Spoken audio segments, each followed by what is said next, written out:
നമസ്കാരം. എല്ലാ മലയാളി പ്രേക്ഷകർക്കും നഗര ന്യൂസിലേക്ക് സ്വാഗതം. ഞാൻ സാൻഡ്ര സജീവ്. പ്രധാന വാർത്തയിലേക്ക്. അന്ന് അട്ടപ്പാടിയിൽ മധുവെങ്കിൽ ഇന്ന് വാളയാറിൽ രാംനാരായണൻ. കേരളത്തെ വീണ്ടും നാണക്കേടിലാഴ്ത്തി ഒരു ആൾക്കൂട്ട കൊലപാതകം കൂടി. പാലക്കാട് വാളയാർ അട്ടപ്പള്ളത്ത് മോഷണക്കുറ്റം ആരോപിച്ച് നാട്ടുകാർ ക്രൂരമായി മർദ്ദിച്ച അതിഥി തൊഴിലാളി കൊല്ലപ്പെട്ടു.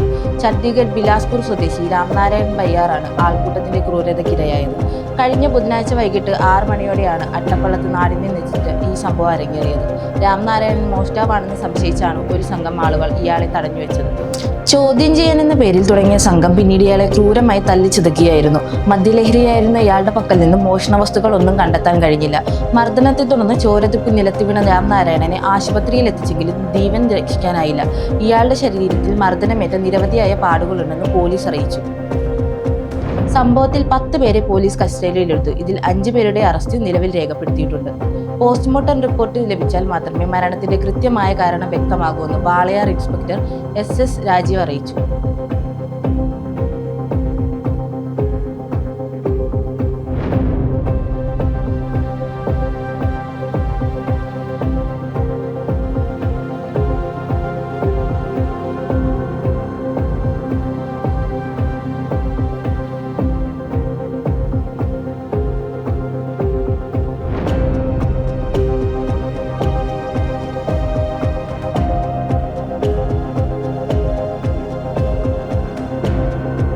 ഈരാറ്റുപേട്ടയിൽ വിദ്യാർത്ഥിക്ക് നേരെ അധ്യാപകന്റെ ക്രൂരത. കുട്ടിയുടെ തോളിൽ തല്ലിയൊടിച്ചു. സംശയം ചോദിച്ച 5ാം ക്ലാസ്സുകാരനോട് ക്രൂരത കാട്ടിയ അധ്യാപകൻ. ഈരാറ്റുപേട്ട നടക്കൽ കാരക്കാട് MM UP സ്കൂളിലാണ് സംഭവം. അധ്യാപകന്റെ മർദ്ദനമേറ്റ ബിസ്മ എന്ന വിദ്യാർത്ഥിയുടെ തോളിൽ തകർന്ന സംഭവത്തിൽ അധ്യാപകനെതിരെ പോലീസ് കേസെടുത്തു. കഴിഞ്ഞ വ്യാഴാഴ്ച വൈകിട്ട് പരീക്ഷ നടക്കുമ്പോഴാണ് സംഭവം. ചോദ്യപേപ്പറിലെ സംശയം ചോദിച്ചതിന് പിന്നാലെ അധ്യാപകൻ കുട്ടിയുടെ തോളിൽ ശക്തമായി ഇടിക്കുകയായിരുന്നു. സ്കൂളിൽ നിന്നും മടങ്ങി വീട്ടിലെത്തിയ മിസ്ബ കഠിനമായ വേദനയും ശാരീരിക അസ്വസ്ഥതയും പ്രകടിപ്പിച്ചതോടെയാണ് വീട്ടുകാർ ശ്രദ്ധിച്ചത്. തുടർന്ന് ഈരാറ്റുപേട്ടയിലെ സ്വകാര്യ ആശുപത്രിയിൽ എത്തിക്കുകയായിരുന്നു.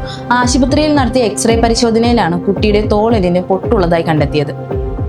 നടക്കൽ സ്വദേശി സക്കീറിന്റെ പരാതിയിൽ ഈരാറ്റുപേട്ട പോലീസ് അധ്യാപകനെതിരെ കേസെടുത്ത് അന്വേഷണം ആരംഭിച്ചു. കുട്ടിയുടെ മൊഴി രേഖപ്പെടുത്തിയതാണ് വിവരം. പരിക്കേറ്റ കുട്ടിയോട് 3 ആഴ്ചത്തെ പൂർണ്ണ വിശ്രമം എടുക്കാനാണ് ഡോക്ടർമാരുടെ നിർദ്ദേശം. വിദ്യാഭ്യാസ വകുപ്പും ഈ വിഷയത്തിൽ അന്വേഷണം നടത്താൻ സാധ്യതയുണ്ട്. സ്കൂളിലെ വിദ്യാർത്ഥികൾക്ക് നേരെ വർദ്ധിച്ചു വരുന്ന ഇത്തരം അതിക്രമങ്ങളിൽ നാട്ടുകാർക്കിടയിൽ വലിയ പ്രതിഷേധം ഉയരുന്നുണ്ട്. സൂപ്പർ ലീഗ് കേരള ചാമ്പ്യന്മാരെ അറിയാൻ മണിക്കൂറുകൾ മാത്രം ബാക്കി. തൃശൂർ കണ്ണൂർ ഫൈനൽ നാളെ. സൂപ്പർ ലീഗ് കേരള ഫുട്ബോളിന്റെ ഫൈനൽ നാളെ കണ്ണൂർ വാരിയേഴ്സ് തൃശൂർ മാജിക് FCയെ നേരിടും. കണ്ണൂർ ജവഹർ സ്റ്റേഡിയത്തിൽ വൈകിട്ട് 6-നാണ് മത്സരം. ഇരു ടീമുകളുടെയും ആദ്യ ഫൈനൽ മത്സരമാണിത്. നിലവിലുള്ള ചാമ്പ്യന്മാരായ കാലിക്കറ്റ് FCയെ ഏകപക്ഷീയമായി 1 ഗോളിനെ തോൽപ്പിച്ചാണ് കണ്ണൂർ ഫൈനലിൽ കടന്നത്. തൃശൂരാകട്ടെ 1-നെതിരെ 3 ഗോളുകൾക്ക് മലപ്പുറം FCയെ മറികടന്ന് പരിക്ക് മാറി തിരിച്ചെത്തിയ മുന്നേറ്റക്കാരൻ മാർക്സ് ജോസഫിന്റെ ഹാട്രിക് കരുത്തിലൂടെയായിരുന്നു തൃശൂർ മാജിക് FCയുടെ വിജയം. നേരത്തെ നടന്ന ആദ്യ സെമി നിലവിലെ ജേതാക്കളായ കാലിക്കറ്റ് FCയെ 1 ഗോളിന് തോൽപ്പിച്ചാണ് കണ്ണൂർ ഫൈനലിൽ എത്തിയത്. 2ാം പകുതിയിൽ മുഹമ്മദ് നിയാസിന്റെ ബൂട്ടിൽ നിന്നായിരുന്നു നിർണായകമായ ഗോൾ പെനാൽറ്റിയുടെ രൂപത്തിൽ പിറന്നത്. ആദ്യഘട്ടത്തിൽ കോഴിക്കോട് കോർപ്പറേഷൻ സ്റ്റേഡിയത്തിലായിരുന്നു ഫൈനൽ മത്സരം നിശ്ചയിച്ചിരുന്നത്. എന്നാൽ ഇലക്ഷൻ കാരണം സൂപ്പർ ലീഗ് സെമി ഫൈനൽ മത്സരങ്ങൾ തീയതി മാറ്റുകയായിരുന്നു. ഗർഭിണിയെ മർദ്ദിച്ച CAക്ക് സസ്പെൻഷൻ. 1 വർഷം നീണ്ട ഷൈമോളുടെ നിയമ പോരാട്ടത്തിന് ഐതിഹാസിക വിജയം. അധികാരത്തിന്റെ ഹുങ്കിൽ ഗർഭിണിയെ സ്റ്റേഷനിലിട്ട് മർദ്ദിച്ച SHOയ്ക്ക് ഒടുവിൽ പണി കിട്ടി. എറണാകുളം നോർത്ത് പോലീസ് സ്റ്റേഷൻ മുൻ SI പ്രതാപ് ചന്ദ്രനെ സർവീസിൽ നിന്നും സസ്പെൻഡ് ചെയ്തു. മർദ്ദനത്തിന്റെ CCTV ദൃശ്യങ്ങൾ പുറത്തു വന്നതിന് പിന്നാലെയാണ് മുഖ്യമന്ത്രി പിണറായി വിജയൻ നേരിട്ടിടപെട്ടത്. നടപടിക്ക് നിർദ്ദേശം നൽകിയത്.